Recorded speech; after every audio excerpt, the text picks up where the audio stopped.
சங்கதி 24 செய்திகளோடு இணைந்திருக்கிறீர்கள். விரிவான செய்திகளுக்கு செல்ல முன்னதாக முதலில் இன்றைய நாளுக்கான தலைப்புச் செய்திகள். இஷாரா செவ்வந்தி தொடர்பில் செய்தி வெளியிட்ட ஊடகவியலாளர்களுக்கு எழுந்துள்ள சிக்கல். சிகிச்சைக்காக வந்த பெண்ணின் வாழ்வை சீரழித்த வைத்தியர். கடமை நேரத்தில் கள்ளக்காதலியோடு உல்லாசம், தூக்கி எறிந்த போலீசார். தரை வழியாக நாடு கடத்தப்படும் இலங்கையர்கள். பாரிய நில மோசடி, சிக்கிவார்களா முன்னாள் ஜனாதிபதிகள். யாழ் மானிப்பாயில் உருக்குலைந்த நிலையில் மீட்கப்பட்ட சடலம்.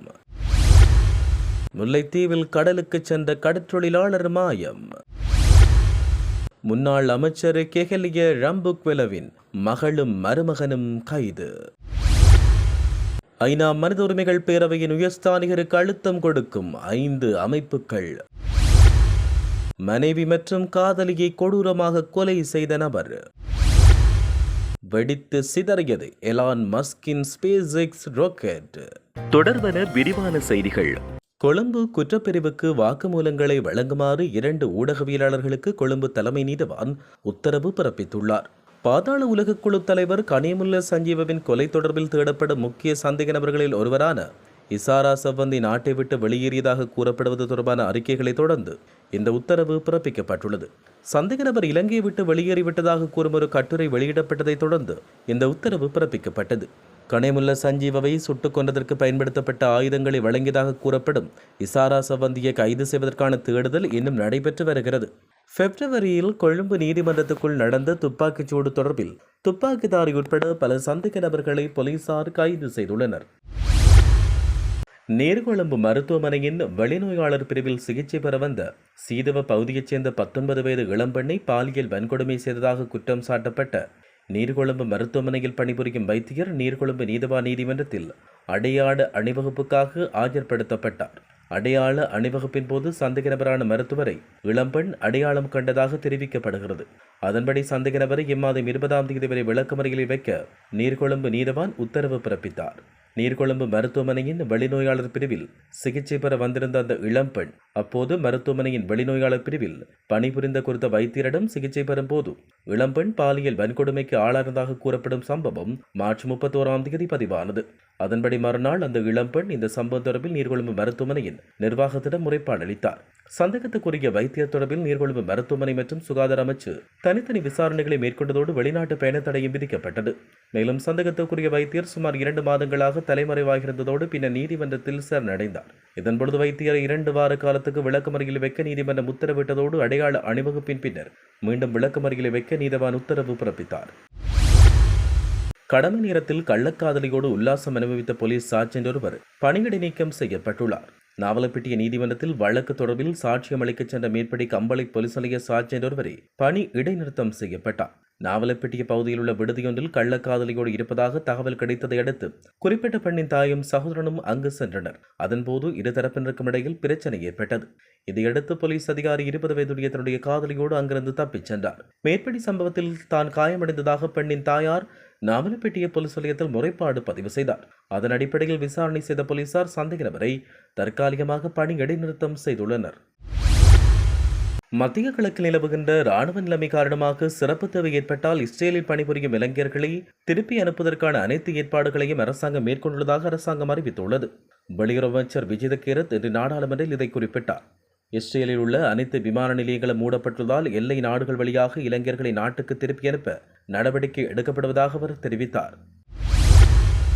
குருணாகலில் 1000 ஏக்கர் நில ஒப்பந்தத்தில் 2 முன்னாள் ஜனாதிபதிகள், பிரதி அமைச்சர் ஒருவர் மற்றும் நாடாளுமன்ற உறுப்பினர் ஒருவர் ஈடுபட்டுள்ளதாக அரசாங்கம் தெரிவித்துள்ளது. இன்று நாடாளுமன்றில் உரையாற்றிய போதே இவ்வாறு தெரிவிக்கப்பட்டது. அமைச்சர் சுனில் ரணசிங்க இந்த விடயத்தை அம்பலப்படுத்தினார். முன்னாள் பிரதி அமைச்சர் சாலிந்த திசாநாயக்க, முன்னாள் நாடாளுமன்ற உறுப்பினர் மஞ்சுள திசாநாயக்க ஆகியோர் இந்த ஒப்பந்தத்தில் ஈடுபட்டுள்ளனர். முன்னாள் துணை அமைச்சரால் நிலம் குத்தகைக்கு எடுக்கப்பட்டதாகவும் அதை பிணையமாக பயன்படுத்தி லங்காபுத்திர வங்கியிடமிருந்து கடன் பெற்றதாகவும் கடனை திருப்பிச் செலுத்த தவறியுள்ளார்கள் என்றும் துணை அமைச்சர் கூறினார். முன்னாள் ஜனாதிபதி சந்திரிகா குமாரதுங்கவும் அவரின் முன்னோடிகளில் ஒருவருமான பெயர் குறிப்பிடப்படவில்லை. அவர்கள் மாதாந்த குத்தகையை குறைத்த பின்னர் அதை ரத்து செய்வதில் ஈடுபட்டதாக துணை அமைச்சர் மேலும் தெரிவித்தார். யாழ்ப்பாணம் மானிப்பாயில் உருக்குலை நிலையில் முதியவர் ஒருவரின் சடலம் மீட்கப்பட்டுள்ளது. மானிப்பாய் பகுதியைச் சேர்ந்த கந்தமுத்து புஷ்பராஜா 80 வயதுடையவரே இவ்வாறு உயிரிழந்தார். சம்பவம் தொடர்பில் தெரிய வருகையில் குறித்த முதியவர் 4 நாட்களுக்கு முன்னரே உயிரிழந்துள்ளார். இதை யாரும் அவதானிக்காத நிலையில் துர்நாற்றம் வீசியது. இந்நிலையில் மானிப்பாய் காவல்துறைக்கு தகவல் வழங்கப்பட்டது. அந்த வகையில் குறித்த வீட்டுக்கு சென்ற காவல்துறை குறித்த முதியவரின் சடலம் உருக்குலை நிலையில் காணப்பட்டதை அவதானித்தனர். சடலத்தை மீட்ட மானிப்பாய் காவல்துறையினர் உடல்கூற்று பரிசோதனைக்காக யாழ் போதனா வைத்தியசாலைக்கு கொண்டு சென்றனர். சடலம் மீதான மரண விசாரணைகளை திடீர் மரண விசாரணை அதிகாரி ஜெயபாலசிங்கம் மேற்கொண்டார். உடல்கூற்று பரிசோதனைகளுக்காக சடலம் யாழ்ப்பாண போதனா வைத்தியசாலையில் வைக்கப்பட்டுள்ளதாக தெரிவிக்கப்பட்டுள்ளது. முல்லைத்தீவு போலீஸ் பிரிவுக்குட்பட்ட தீர்த்தக்கரை பகுதியிலிருந்து கடலுக்கு சென்ற கடற்றொழிலாளர் ஒருவர் மீண்டும் கரைக்கு திரும்பாத காரணத்தால் அந்த பகுதியில் பெரும் பரபரப்பு ஏற்பட்டுள்ளது. குறித்த கடற்றொழிலாளர் நேற்று இரவு கடலுக்கு சென்றார்.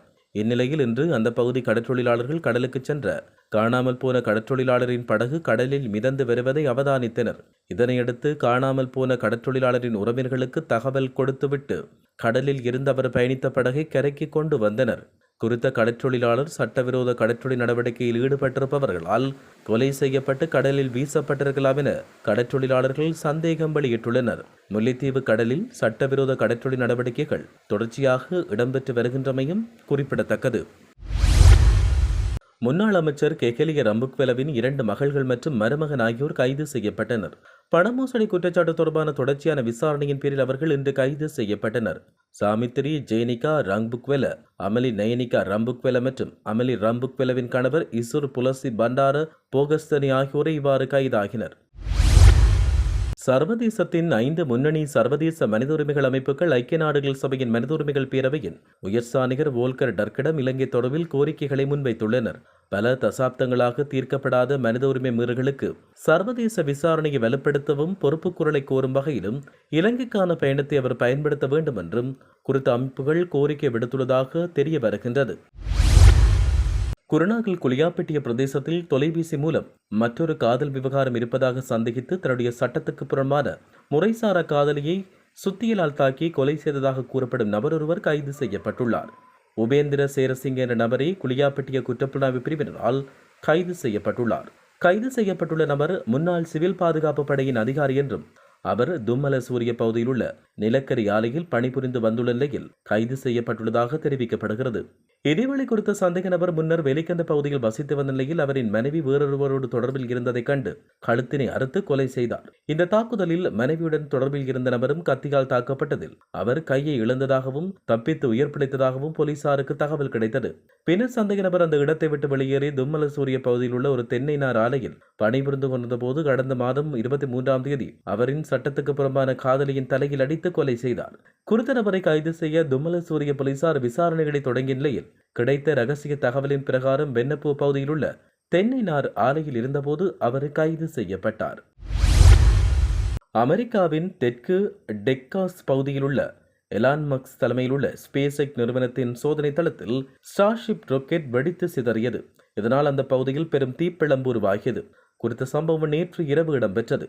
இரவு 11 மணியளவில் பரிசோதனைக்கு முன்னதாக தொழில்நுட்ப சிக்கல் ஏற்பட்டதாக ஸ்பேஸ் எக்ஸ் நிறுவனம் சமூக ஊடகத்தில் தெரிவித்தது.